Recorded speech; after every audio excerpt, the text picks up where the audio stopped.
अब माकी और उसकी मॉम वो एल्बम बहुत देर तक देखते हैं और अपनी पुरानी यादें ताज़ा करते हैं जब उनकी पूरी फैमिली साथ में थी। और अब ये एल्बम बाहर निकली ही हुई थी तो अगले दिन वो ये एल्बम दिखाती है ऊमी को, और ऊमी तो वो एल्बम देख के बहुत ज्यादा खुश थी।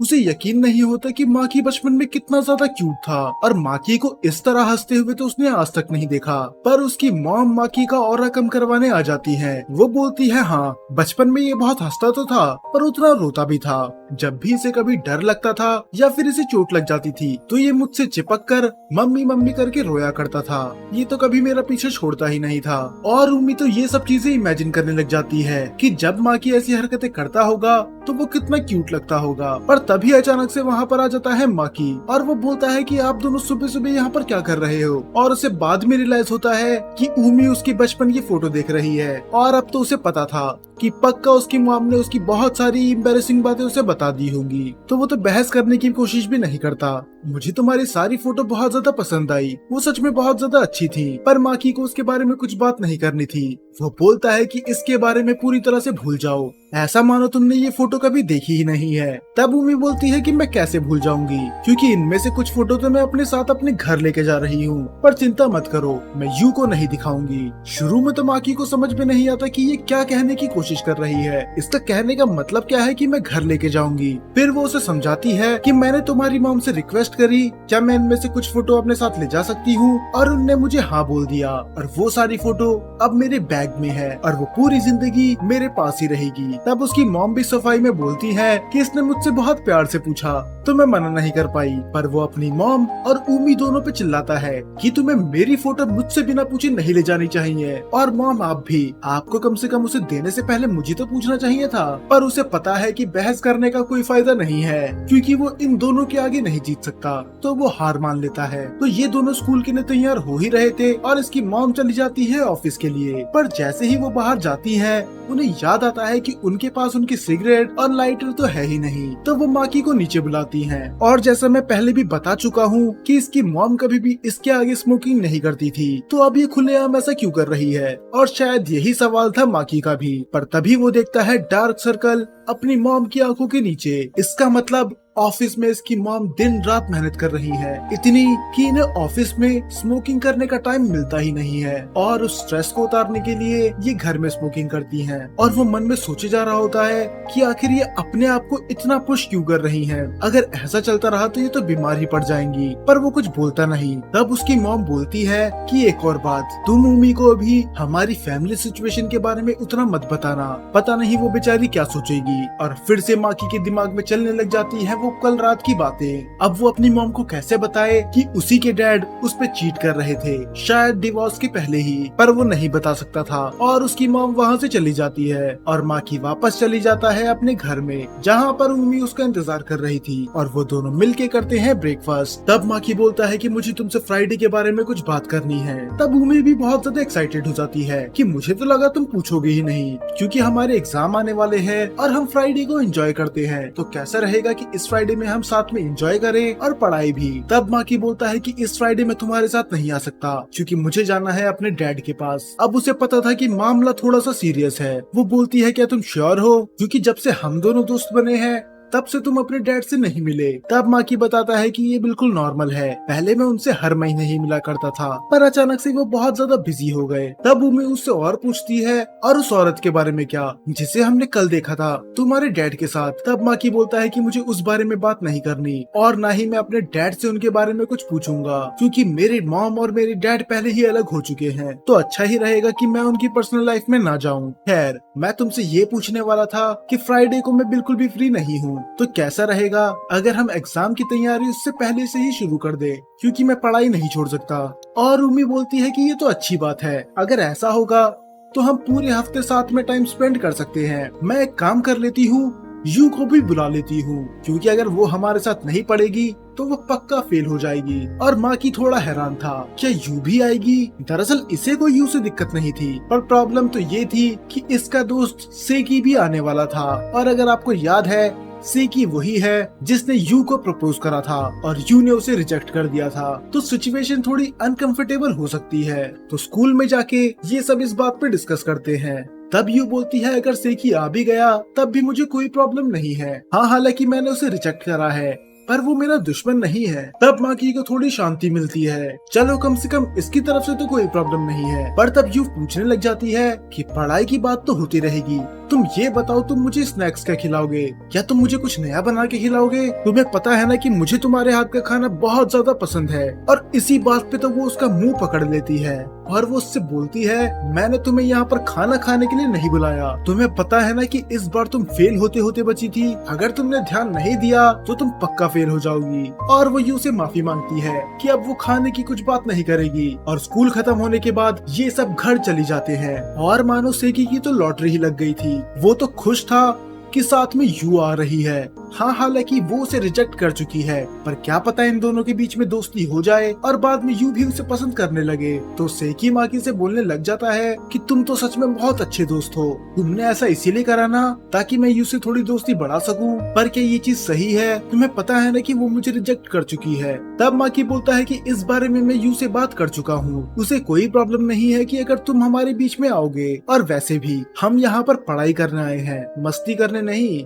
और वो ये चीज उसे मजाक में बोलता है और बाद में ये सब पढ़ने लग जाते हैं। अब सभी अपनी पढ़ाई पे फोकस कर रहे थे और सेकी को यू से कुछ बात करनी थी, पर वो डायरेक्टली उससे तो बात कर नहीं सकता था। तो वो स्टार्टिंग करता है माकी से कि आखिर तुम हर बार कितना रैंक करती हो, पर उसका जवाब वो नहीं बल्कि यू देती है। वो बोलती है कि ये हर बार टॉप 5 में रहती है, ये बहुत ही ज्यादा होशियार है, अगर ये बिना पढ़े भी एग्जाम दे तब भी ये सबसे ज्यादा स्कोर करेगी। फिर उमी उठती है और उसके सर पे दे मारती है। वो बोलती है कि तुम्हें इतना प्राउड महसूस क्यों हो रहा है, अगर मैं फर्स्ट आऊँ सेकंड या फिर थर्ड उससे तुम्हारा क्या लेने देना, तुम अपनी पढ़ाई पे ध्यान दो। पर तब यू बोलती है कि ये तो सही बात नहीं है, क्या अब मैं अपने दोस्त के लिए खुश भी नहीं हो सकती? फिर वो माकी से पूछता है और तुम्हारा क्या? तब माकी बताता है कि मैं हर बार टॉप 50 में तो रहता ही हूँ। और ये सुन के तो सेकी उदास हो जाता है कि तुम दोनों तो पढ़ने में कितने होशियार हो, अगर ऐसा ही चलता रहा तो इस एग्जाम के बाद मैं तुम्हारी क्लास में नहीं रहूंगा।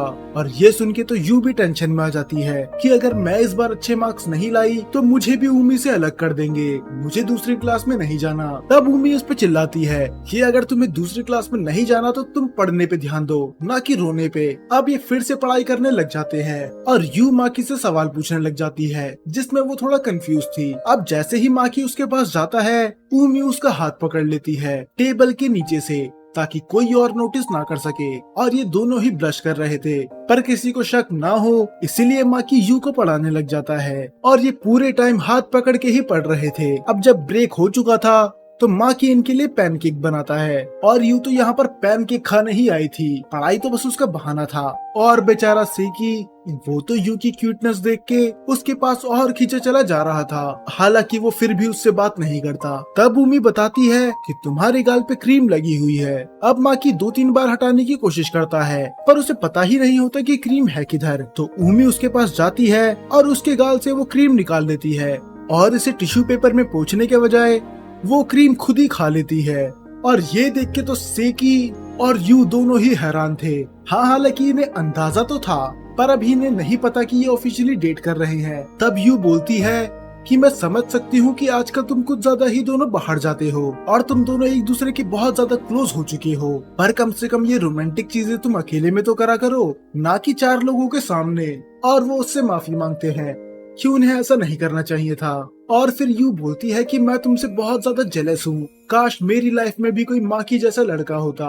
और ये सुन के तो सभी हैरान थे, खासकर माकी और सेकी। वो बेचारा सोच रहा होगा कि अब वो माकी की तरह कैसे बने, पर अभी यू की बात खत्म नहीं हुई थी। दरअसल उसे माकी जैसा लड़का इसीलिए चाहिए था ताकि वो उसके लिए नई नई चीजें बना सके, जैसे पैनकेक्स, डोनट्स और वगैरह वगैरह। पर तब उमी बोलती है कि माकी जैसा लड़का तुम्हें हैंडल कर ही नहीं सकता, तुम्हें कोई ऐसा लड़का चाहिए जिसमें बहुत ज्यादा स्टेमिना हो और बहुत ज्यादा एनर्जी हो, क्योंकि तुम भी 24 घंटे एनर्जी में ही रहती हो और कोई लड़का तो तुम्हें झेल ही नहीं सकता। तब वो उसे गले लगा लेती है और बोलती है कि तुम्हारी तरह, क्योंकि तुम ही हो जो मुझे झेल सकती है।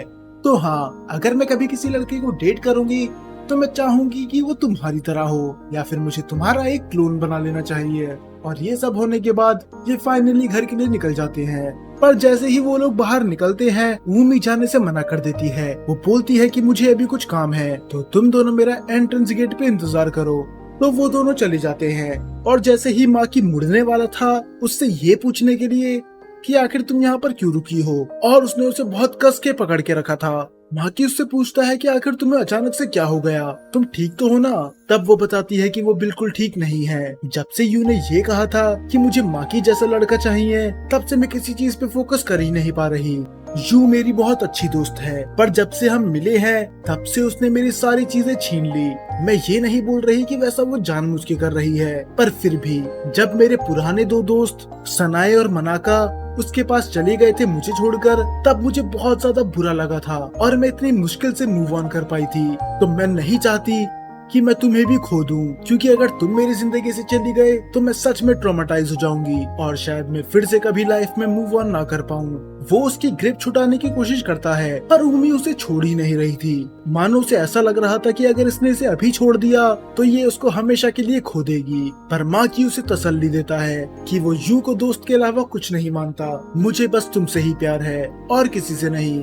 हालांकि ये चीज उमी को भी पता थी, पर उसके मुंह से सुन के उसे ये अच्छा लगता है। तब माकी बोलता है कि अगर तुम्हें अब अच्छा फील हो रहा है, कम से कम तुम मुझे अब तो छोड़ सकती हो ना। पर उमी उसको फिर से कस के गले लगा लेती है कि मुझे नहीं लगता कि मैं तुम्हें कुछ देर के लिए छोड़ पाऊंगी।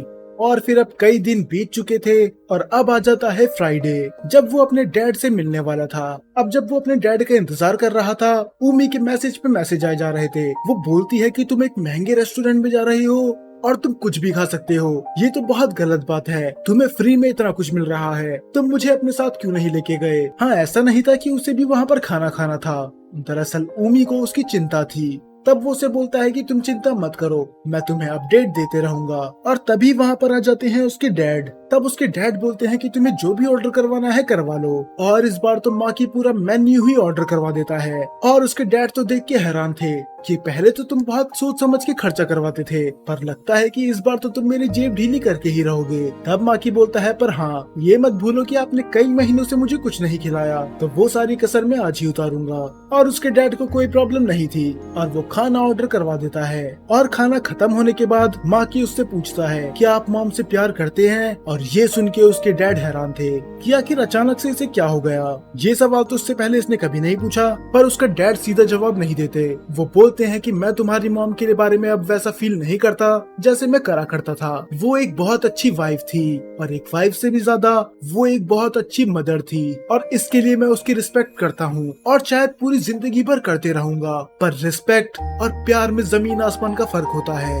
अब माकी को समझ में नहीं आता वो क्या बोले, क्योंकि उसे इतना तो पता है कि उसके डैड और उसके मॉम उसे इक्वली ही प्यार करते हैं। यहाँ तक कि उसकी कस्टडी के लिए भी इन दोनों ने बहुत ज्यादा फाइट करी थी, पर जापान में ज्यादातर कस्टडी मदर को ही दी जाती है। और जहाँ तक बात रही एलिमनी की, जापान में वाइफ को आधी प्रॉपर्टी नहीं मिलती, यहाँ तक कि उसे कुछ भी नहीं मिलता। और यही रीजन है कि माकी की मॉम इतनी ज्यादा मेहनत करती है। अब माकी सोचने लग जाता है कि काश मेरे मॉम और डैड का कभी डिवोर्स हुआ ही नहीं होता, ये शायद हुआ है उस औरत की वजह से। तब वो उससे पूछता है कि आपको अचानक से ही मॉम से प्यार होना बंद क्यों हो गया, क्या इसका रीजन वो मिनातो है। अब उसका डैड फिर से हैरान था। फिर वो बोलता है कि मुझे लगा ही था कि उस रात को तुमने मुझे देखा था। और ये सुन के तो खुद माकी हैरान हो जाता है कि आपका कहने का मतलब क्या है, क्या आपने भी उस रात को मुझे देखा था। तब वो बोलता है कि मैं तुम्हारा डैड हूँ, तुम चाहे कुछ भी कपड़े पहन लो, कितना भी छुप जाओ, मैं तुम्हें लाखों की भीड़ में भी पहचान सकता हूँ। तुम वहाँ अपनी दोस्त के साथ थे, तो वो कौन है, तुम्हारी गर्लफ्रेंड। तब माकी बोलता है, हाँ हम हाल ही में दोस्त बने थे, पर अभी टॉपिक वो नहीं है, मुझे मिनातो के बारे में जानना है, आप उससे कुछ ज्यादा ही क्लोज थे। तब उसके डैड बोलते हैं कि जरा रुको, कहीं तुम्हें ऐसा तो नहीं लगता कि मैं तुम्हारी मॉम पे चीट कर रहा था डिवोर्स होने से पहले। मुझे ये बात बताने दो, जब मैं तुम्हारी मॉम के साथ रिलेशनशिप में था तब तक मैं मिनातो से नहीं मिला था। दरअसल मैं तो मिला ही उससे था हमारे डिवोर्स के बाद। वो मेरे ही ऑफिस में काम करती है और वो मेरी काम में बहुत ज्यादा हेल्प करती है, इसीलिए मैं उसके साथ थोड़ा टाइम स्पेंड करता हूँ। तो अगर तुम्हें ऐसा लगता है कि मैंने तुम्हारी मॉम पे चीट करा था तो वो बिल्कुल सच नहीं है। तब माकी बोलता है, चलो ठीक है मान लिया, मुझे आप पे पूरा भरोसा है, पर मैं ये जानना चाहता हूँ कि क्या अब आप मिनातो से प्यार करते हैं। और अभी भी उसके डैड सीधा आंसर नहीं दे रहे थे। वो बोलते हैं कि वो बहुत ही ज्यादा हेल्पफुल है, उसे मेरे बारे में सब कुछ पता है। तब माकी बोलता है कि आप उन्हें पसंद करते हैं या फिर नहीं। तब उसके डैड बोलते हैं, तुम्हें जो सोचना है सोच लो। और वो अपने मॉम के बारे में सोचने लग जाता है कि वो कितनी ज्यादा मेहनत कर रही है। और सबसे बुरी बात तो ये है कि वो अभी भी डैड को पसंद करती हैं, पर डैड को देख के ऐसे नहीं लगता कि अब उन्हें मॉम की कोई परवाह है। तब उसके डैड वहाँ से निकलने लग जाते हैं। वो बोलते हैं कि मुझे कुछ काम याद आ गया तो मुझे वहाँ से निकलना होगा। पर माकी के सवाल अभी खत्म नहीं हुए थे, पर इससे पहले वो उससे और कुछ पूछ पाता, पीछे से कोई चिल्लाता है और वो आवाज किसी और की नहीं, नीना की थी, जो कॉल पे किसी पे बुरी तरह चिल्ला रही थी। और उसकी नजर भी पड़ती है माकी पे। वो बोलती है कि लीडर, तुम यहाँ पर क्या कर रहे हो? और वो समझ तो चुके थे कि ये किसी टेंशन में है, तो वो उसके पास जाते हैं कि आखिर तुम इतनी बुरी तरह क्यों चिल्ला रही हो? क्या कुछ प्रॉब्लम हो गई? तब वो बताती है, हाँ, मेरे पास बिल पे करने के पैसे नहीं है। फिर वो बोलता है, तुमने इतना खाना ऑर्डर करवाया ही क्यों अगर तुम्हारे पास पैसे नहीं थे? तब वो माकी से बोलती है, तुम्हें याद है कि मैंने तुम्हें अपने बॉयफ्रेंड के बारे में बताया था? मैं आज उसी से यहाँ पर मिलने आई थी। उसने मुझसे बोला कि मुझे आने में थोड़ा टाइम लगेगा, तो तुम उधर जाओ, तुम्हें जो ऑर्डर करवाना है करवाओ, बिल मैं पे कर दूंगा। फिर तब माकी बोलता है, तो उसका क्या हुआ? क्या वो आया नहीं? तब वो बोलती है कि वो गधे का बच्चा मुझे बैकअप की तरह यूज कर रहा था। दरअसल वो किसी और लड़की को पसंद करता था, और अगर वो लड़की हाँ नहीं बोलती तब वो मुझे डेट करता, पर उस लड़की ने उसे हाँ बोल दिया, तो अब वो उस लड़की को डेट कर रहा है, ना कि मुझे। और जब वो मुझे डेट नहीं कर रहा तो उसने मेरा बिल पे करने से भी मना कर दिया। और ये सुन के तो माकी को हंसी आ जाती है। तब उसके डैड बोलते हैं कि अगर पैसे की बात है तो मैं तुम्हारी मदद कर सकता हूँ, क्योंकि तुम मेरे बेटे की दोस्त हो। तब नीना बोलती है, अब ये आदमी कौन है? और जैसे ही वो बताता है कि मैं माकी का डैड हूँ, वो उसे ग्रीट करती है कि मुझे माफ करना, मुझे नहीं पता था कि आप इसके डैड हैं। तब माकी बोलता है कि आपको पे करने की जरूरत नहीं है, वैसे भी हम अब पहले की तरह फैमिली नहीं है, तो मेरे दोस्तों का बिल मैं पे करूंगा, ना कि आप। तो वो वहाँ से बिल उठाता है और निकल जाता है। पर वो जाने से पहले आखिरी बार फिर से अपने डैड से वही सवाल पूछता है कि आप उस मिनातो से प्यार करते हैं या फिर नहीं? मुझे सीधा आंसर चाहिए। पर फिर से उसके डैड सीधा आंसर नहीं देते कि एक दिन तुम खुद समझ जाओगे। तब वो बोलता है कि मैं ऐसे एक हाँ की तरह ही लूंगा, और वो वहाँ से निकल जाता है। अब घर जाते समय नीना उसे थैंक्स बोल रही होती है, क्योंकि अगर आज माकी नहीं होता तो वो तो बुरी तरह फंस जाती। तब वो बोलने लग जाती है कि आज तो सर्दी कुछ ज्यादा ही है, कैसे रहेगा कि अगर हम एक एक गिलास कॉफी पिए? तब माकी बोलता है, तुमने मुझे समझ के रखा है, मैं तुम्हारा एटीएम नहीं हूँ, मैंने पहले ही तुम्हारा बिल पे कर दिया, अब तुम चाहती हो कि मैं तुम्हें कॉफी भी पिलाऊं? तब वो बोलती है कि चिंता मत करो, मैं तुम्हें सारा पैसा वापस पे कर दूंगी। तब माकी मान जाता है और ये साथ में पीने लग जाते हैं कॉफी। और अब ये साथ में बैठ के कॉफी पी ही रहे थे तो ये आपस में बातें करने लग जाते हैं। नीना बोलती है कि उम्मी से पहले तुम्हारा कोई दोस्त नहीं था ना? फिर वो बोलता है कि जब मैं अपने डैड के साथ रहता था तब उनका अलग अलग सिटी में ट्रांसफर होते रहता था, इसीलिए मैं कभी दोस्त बना ही नहीं पाया। पर हाँ, अब मैं धीरे धीरे करके दोस्त बना रहा हूँ। अब माकी अपने पेरेंट्स के बारे में ही सोचे जा रहा था। तब वो नीना से एक सवाल पूछता है कि ये सवाल थोड़ा पर्सनल है, पर मैं जानना चाहता हूँ, क्या तुम्हारे मॉम डैड साथ में रहते हैं? तब नीना बोलती है कि ये थोड़ा कॉम्प्लिकेटेड है, क्योंकि अगर तुम दिन में कभी भी उनसे मिलोगे तो वो तुम्हें लड़ते हुए ही दिखेंगे। वो एक दूसरे के ऊपर सामान फेंकते रहते हैं, चिल्लाते रहते हैं, पर फिर भी वो कभी भी अलग नहीं हुए। वो हर बार एक दूसरे से माफी मांग लेते हैं और अगले दिन सब कुछ भूल जाते हैं और रहते हैं एक हैप्पी मैरिड कपल की तरह। वो चाहे कितनी भी लड़ाई क्यों ना करें, वो अपना साथ कभी नहीं छोड़ते। पर हाँ, वो भी लड़ते हैं, और इसी वजह से मैं उन लोगों के बारे में भी बता सकती हूँ जो सेम मेरी तरह फील कर रहे हैं। जैसे कि तुम अपने पेरेंट्स की वजह से बहुत ज्यादा टेंशन में हो, तुम्हारे अंदर गुस्सा भरा पड़ा है, वो गुस्सा जो धीरे धीरे हमारे अंदर बढ़ते रहता है, और एक दिन ऐसा आता है कि वो बम इतना बड़ा हो जाता है कि उसके पास और कोई ऑप्शन नहीं होता फटने के अलावा। अगर आपको याद होगा, ऐसा एक डोरेमोन का एपिसोड भी था। फिर नीना बोलती है कि पर तुम्हारे डैड का केस अलग है, उनने अपने मन में इतना गुस्सा भरा और उनने कभी उस गुस्से को एक्सप्रेस नहीं करा, तो वो गुस्सा हमेशा के लिए उनके अंदर दब के रह गया। और यही रीजन है कि वो बहुत ज्यादा डल और उदास दिखते हैं, और शायद वो आप कभी बदल नहीं सकते। पर मुझे चिंता है तुम्हारी, क्योंकि अगर ऐसा चलता रहा तो तुम भी अपने डैड की तरह बन जाओगे। तो इस गुस्से को दबाना बंद कर दो, तो मेरी बात मानो, इसके बारे में बात करो उम्मी से, क्योंकि मैं जानती हूँ तुम उसके साथ चीजें शेयर कर सकते हो। अपने इमोशंस को छुपाओ मत, उन्हें बाहर आने दो, वरना तुम्हारी हालत भी तुम्हारे डैड की तरह हो जाएगी। तब वो बोलता है कि उससे याद आया मुझे तो उमी को टेक्स्ट भी करना था, और वो उसे टेक्स्ट करने के बाद घर चली जाता है और वहाँ पर उसकी मॉम उसका इंतजार कर रही थी और वो थोड़ा हैरान था कि आज ये इतनी जल्दी कैसे आ गई, वरना हर बार तो ये बहुत लेट में आती थी और कभी कभार तो इसके सोने के बाद। तब उसकी मॉम बोलती है कि मैंने सोचा कि मैं तुम्हारे साथ कुछ टाइम स्पेंड करूं, वरना घर का सारा काम तुम्हें ही करना पड़ता है और इसीलिए मैंने ऑफिस से 1 महीने की छुट्टी ले ली। वो हैरान होता है कि 1 महीने की छुट्टी क्यों, आपकी तबीयत तो सही है ना।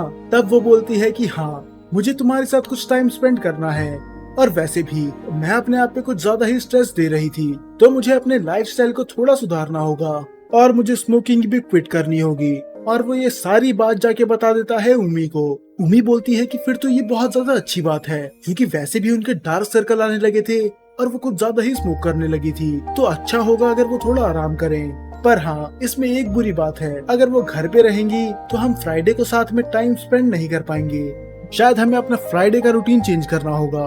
तब माकी बोलता है कि हाँ, मैंने तो उसके बारे में सोचा नहीं, तो इस फ्राइडे को क्या करने का सोचा है, क्या तुम मेरे घर पे आओगी या फिर हम कहीं बाहर घूमने चले पिछली बार की तरह। तब भूमि रुक जाती है और वो बोलती है कि दरअसल मुझे तुमसे इसी बारे में बात करनी थी, क्या तुम इस फ्राइडे को मेरे घर आ सकते हो डिनर पे। तब माकी बोलता है अचानक से क्यों, ऐसा क्या हो गया।